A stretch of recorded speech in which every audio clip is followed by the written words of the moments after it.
भड़क चिल्ले के हाँ देखो कह रही तो कि मेरे सामने उसको मैंने पूछा बार बार मैं इसको ले जा मैं ढसेगा बैठ गया अबे तेरी माँ का वफा थी मैं ढसेगा बैठे कुछ बैठे अबे यार के लड़की के पागल नहीं ये जो जे बच्ची की माँ है इसकी हेंगाना ऐसे का औकात भी नहीं है इसकी हेंगाना है इसकी अबे नहीं जरा सुना मुद्दा कि यहाँ से इसको हटा हटाने तीरन हटा तो लेते काय आता चिल्लेगा तुका अबे हटाई मला हटाई तो देखा तो नहीं फटला अरे वो कह रहे इसको ऐसा हटा दे हटाई तो काय करी अब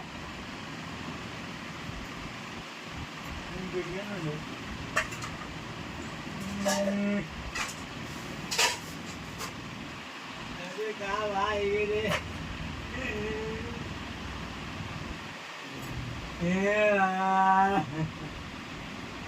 समोर किसी को वो मामा पूरा ग्रांड डालते हैं बद्दा किला नाल होता चंद्र का बहुत सही अरे वो बना नहीं आज आज आज आज आज आज काय बात काय कर काय को तुका फरक